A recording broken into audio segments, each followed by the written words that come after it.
안녕하세요, 손쌤입니다. 오늘은 복습 두 번째 시간인데요. 벤담의 양적 공리주의, 미래 질적 공리주의, 그리고 칸트의 의무론에 대해서 복습을 해보겠습니다. 교재는 4쪽부터 해당이 됩니다. 4쪽을 준비해 주시기 바랍니다. 자, 먼저 벤담의 양적 공리주의를 알아보도록 하겠습니다. 벤담은 자연은 인류를 두 군주, 즉 쾌락과 고통의 지배하에 두었다라고 말을 했는데요. 사람들이 쾌락이나 이익, 행복, 유용성을 좋아하고 고통, 불이익, 불행, 비유용성과 같은 것들을 싫어한다는 사실을 발견한 것입니다. 그래서 벤담은 쾌락을 주는 행동이 옳은 행위이고 고통을 주는 행위가 옳지 않은 행위라고 생각하게 됐는데요. 그래서 도덕적으로 옳은 행동이란 최대한 많은 사람들에게 최대한의 쾌락과 행복을 가져오는 행동이라는 결론을 내리게 됩니다. 이를 다른 말로 하면 유용성의 원리라고 하는데요. 유용성의 원리란 그 상황과 관계가 있는 모든 사람들의 행복을 증가시키거나 감소시키는 정도에 따라서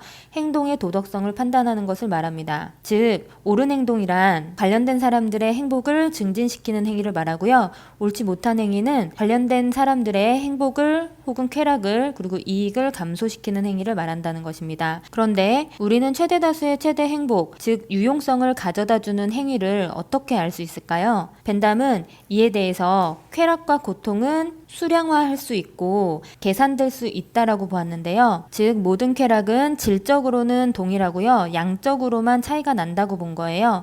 예를 들어서 선생님이 엽떡을 되게 좋아하거든요. 엽떡을 먹는 것의 쾌락을 10점 만점으로 표현해 보면 쾌락의 양이 8점 정도라고 계산을 하고 건강을 위해서 운동하는 것을 쾌락의 정도로 비교해 봤을 때 운동을 하는 게 좀 힘든 일이니까 고통도 가져다 주니까 쾌락을 6 정도 느낀다고 한번 가정해 볼게요. 그러면은 둘 중에서 더 쾌락을 가져다 주는 행위는 엽떡을 먹는 행위죠. 그래서 엽떡을 먹는 행위를 하는 것입니다. 좀 이상하기도 하죠. 왜냐하면은 누가 봐도 엽떡을 먹는 것보다 건강을 위해서 운동하는 것이 훨씬 더 저에게 도움이 될 거라고 생각하는데 말이죠. 어쨌든 이런 식으로 모든 쾌락과 고통은 수량화할 수 있고 계산할 수 있다라고 봤는데요. 계산하는 기준으로 6가지 기준을 제시를 합니다. 쾌락의 강도, 지속성, 확실성, 근접성, 다산성, 순수성, 그리고 범위 6가지인데요. 기준에 대한 자세한 내용은 앞서 링크해드렸던 본 강의를 참고해 주시기 바랍니다. 양적 공리주의는 여러 가지 비판을 받고 있는데요. 첫 번째는 바로 개인의 자유와 권리를 침해할 수 있다라는 것입니다.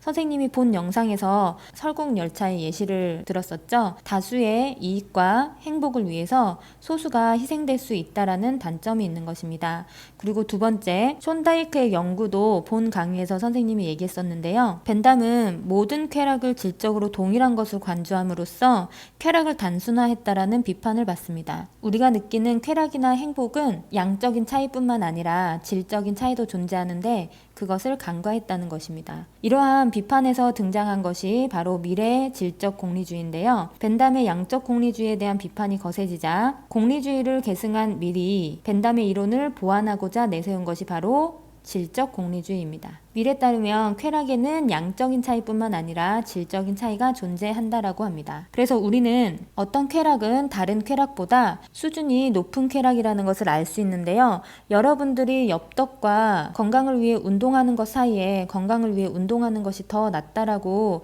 생각한 이유는 뭐냐면요. 밀에 따르면 그 쾌락을 경험해 봤다면 대부분의 사람들이 질적으로 높고 수준 높은 쾌락을 분별할 수 있다라는 것입니다. 우리는 인간의 정신적 고뇌를 담고 있는 햄릿과 인간이 가장 고통을 느끼는 일들을 체험해보는 서바이벌 프로그램인 피어 팩터, 그리고 짱구의 영상들을 보여주고 가장 수준 높다고 생각되는 것을 고르라고 하면 사람들은 누구나 햄릿을 선택한다는 것입니다. 즉, 쾌락에는 양적인 차이뿐만 아니라 질적인 차이가 존재하는데 그 질적인 차이는 두 쾌락을 모두 경험한 대부분의 사람이 선택한 쾌락이 더 질 높은 쾌락이라는 것입니다. 그래서 우리는 도덕적으로 올바른 행위가 무엇이냐 선택할 때 단순히 쾌락의 양적인 차이뿐만 아니라 질적인 차이를 고려해서 올바른 행위를 선택해야 된다는 것입니다. 자, 지금까지 공리주의에 대해서 벤담과 밀의 의견을 들어봤는데요. 정리를 해보도록 하겠습니다. 벤담과 밀 모두 공리주의자이기 때문에 옳고 그름을 판단하는 기준이 바로 쾌락과 고통입니다. 이에 따르면 최대 다수에게 최대의 행복, 최대의 쾌락을 가져다 주는 행위가 올바른 행위인데요. 이것은 다른 말로 유용성의 원리라고 합니다. 벤담의 양적 공리주의에 따르면 모든 쾌락은 질적으로는 같습니다. 그리고 양적으로만 차이가 나게 됩니다. 따라서 행위의 옳고 그름을 평가하는 유일한 기준은 행위에 의해 생겨날 쾌락과 고통의 양이라고 이야기합니다. 반면에 밀은 벤담의 양적 공리주의를 보완하기 위해서 질적 공리주의를 주장했는데요. 쾌락에는 질적인 차이가 있다라고 봤고요. 어떤 행위를 택할 때 질적인 차이도 중시해야 된다라고 보았습니다. 그래서 정상적인 인간이라면 누구나 질적으로 높고 고상한 쾌락을 추구할 수밖에 없다라고 해서 양적 공리주의가 가진 난점을 극복하려고 했습니다. 자, 다음으로는 칸트의 의무론으로 넘어가 볼 건데요. 공리주의는 최대 다수의 최대 행복이라는 결과에 집중한 결과주의인데요. 칸트의 의무론은 행위의 동기를 강조한다는 점에서 동기주의 윤리설이라고도 합니다. 자, 빈칸에 들어갈 말을 선생님이랑 같이 한번 채워보도록 할게요. 안녕하세요, 칸트입니다. 지난 시간에는 옳은 행동이란 최대 다수에게 최대의 행복이라는 결과를 가져오는 것이라고 주장하는 공리주의를 배웠습니다. 하지만 많은 사람들에게 쾌락을 준다라고 해서 그것이 옳은 일이 되는 걸까요? 벤담의 말처럼 인간은 쾌락을 추구하고 고통을 회피합니다. 하지만 인간에게는 쾌락이나 고통과 상관없이 선택을 할 수 있는 능력이 있습니다. 즉, 자신만의 규칙을 만들고 이를 따를 수 있는 능력입니다. 자, 방금 전에 문장에서 살펴봤던 것처럼 우리는 우리에게 이익이 된다라고 해서 도덕적 행동을 하는 것이 아닐 때도 많아요. 칸트는 우리가 도덕적인 행위를 하는 동기가 결코 결과여서는 안 된다고 봤어요. 즉, 나에게 어떤 이익이 오거나 쾌락이 오기 때문에 도덕적인 행동을 하는 것은 순수하게 도덕적인 행동이 아니라고 봤던 거죠. 그래서 행위의 결과와는 상관없이 그것이 나에게 어떤 이득이나 쾌락이나 많은 사람들에게 유용함을 주느냐와 상관없이 그저 그것이 도덕적으로 옳은 행위이기 때문에 하려고 하고 열망하고 결국에는 실천으로 옮겨야 된다라고 봤는데요. 그런 의미에서 결과주의인 공리주의와 비교되면서 많이 출제되는 부분입니다. 자, 그렇다면은 칸트의 의무론에 대해서 같이 한번 살펴보도록 할게요. 칸트에 따르면 옳은 행위란 결과와 상관없이 그저 의무이기 때문에 하고자 하는 마음, 즉 선의지로부터 하는 행위가 옳은 행위라고 봤는데요.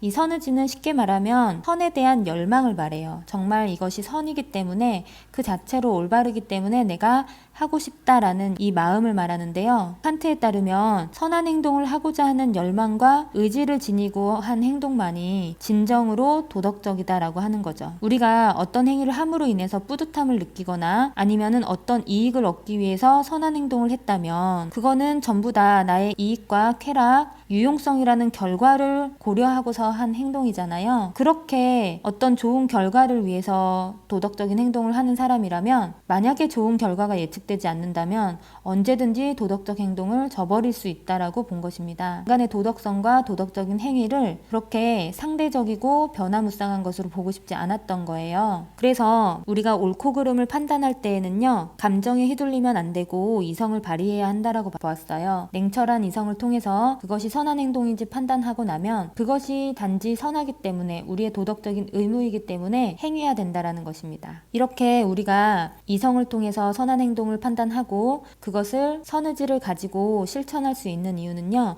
인간에게는 선한 행동을 선택할 수 있는 자유의지가 있기 때문이라고 봤어요. 자유의지를 가지고 스스로 도덕 법칙을 세우고 이를 따를 수 있는 존재가 바로 인간이라고 봤던 거죠. 내가 이렇게 행동하겠다라고 세운 나만의 규칙, 즉 준칙은 도덕 법칙에 맞을 때 우리는 그것을 행동으로 옮겨도 된다라고 칸트는 얘기하는데요. 도덕 법칙의 조건을 한번 알아보도록 할게요. 형식적으로는 무조건 명령의 형태로 나타나고요.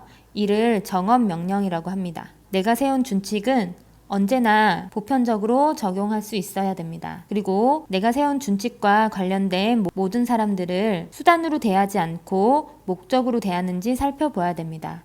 그래서 이렇게 보편화 정식과 목적의 정식을 통과한다면 내가 세운 준칙이 도덕 법칙에 맞다라고 생각해서 그것을 무조건적으로 따라야 되는 것입니다. 자, 지금까지 칸트에 대해서도 살펴봤는데요. 다음 시간에는 덕윤리, 배려윤리, 책임윤리, 담론윤리에 대해서 복습해 보도록 하겠습니다.